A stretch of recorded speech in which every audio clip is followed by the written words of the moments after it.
Artificial intelligence எனும் செயற்கை நுண்ணறிவுதான் இனி எதிர்காலம் என எல்லோருமே கூறி வருகின்றனர்.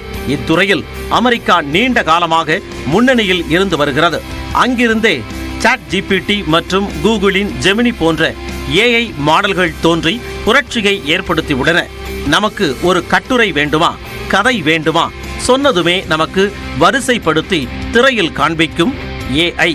இது ஒரு துடிதான்.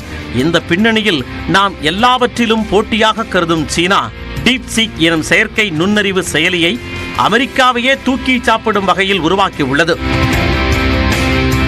அமெரிக்காவின் ChatGPT, ஜெமினி போன்றவற்றை விட விலை குறைவாக இருந்தாலும் செயல்திறன் பன்மடங்கு என்பதால் உலகின் ஒட்டுமொத்த கவனத்தை சீனாவின் டீப்சீக் ஈர்த்துள்ளது.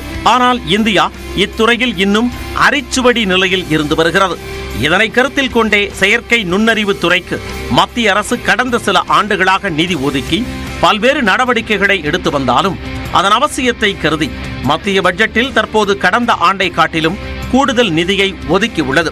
கடந்த பட்ஜெட்டில் 551 கோடியே 75 லட்சம் ரூபாயை AI துறைக்கு ஒதுக்கிய மத்திய அரசு இம்முறை 2000 கோடி ரூபாயை ஒதுக்கியுள்ளது. அதாவது 262% ஒதுக்கீடு அதிகரித்துள்ளது.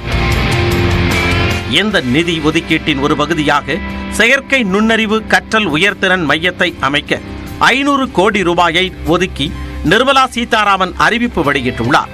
இத்தொழில்நுட்பம் தவிர்க்க முடியாதது என்கின்றனர் துறை வல்லுநர்கள். இப்போ AI அப்படின்றது தான் ஃபியூச்சர் அப்படின்னு சொல்றாங்க. ஆல்மோஸ்ட் நாம அதுல கால்வாசி வந்துட்டோம் அப்படின்னே சொல்லலாம். இப்போ அதுக்குன்னு தனியா பட்ஜெட் ஒதுக்கி AI சென்டர்ஸ் அமைக்கப்படும் அதோட வளர்ச்சிக்குன்னு அறிவிச்சிருக்காங்க. இதனால என்ன பயன் இருக்க போகுது? இப்போ AI இன் எஜுகேஷன் அதுக்கு ஒரு சென்டர் ஆஃப் எக்ஸலன்ஸ் ஒன்று எஸ்டாப்ளிஷ் பண்ணி அதுக்கு ஒரு 500 crores அனௌன்ஸ் பண்ணியிருக்காங்க.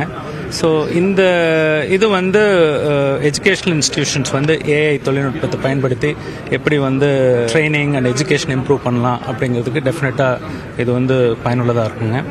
அண்ட் மோரோவர் இப்போ இந்த கரண்ட் சுச்சுவேஷனில் AI ஸ்கில்ஸ் ரொம்ப ஸ்கேர்ஸாக இருக்குது.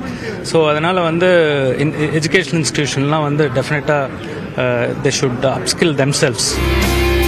சீனாவின் AI தொழில்நுட்ப திறனை உலகிற்கு பறைசாற்றிய டீப்சீக்கை கண்டு நாம் அத்தொழில்நுட்பத்தில் பின்தங்கி இருப்பதை ஒப்புக்கொண்ட மத்திய அமைச்சர் அஸ்வினி வைஷ்ணவ் அடுத்த 10 மாதங்களில் நாமும் ஒரு புதிய AI மாடலை வெளியிடுவோம் என அறிவித்துள்ளார். இதுபோன்ற அறிவிப்புகள் ஈடேற இத்துறைக்கு போதிய நிதி ஒதுக்க வேண்டியது காலத்தின் கட்டாயம் என்பதை மத்திய அரசு உணர்ந்திருப்பதையே கூடுதல் நிதி ஒதுக்கீடு உணர்த்துகிறது.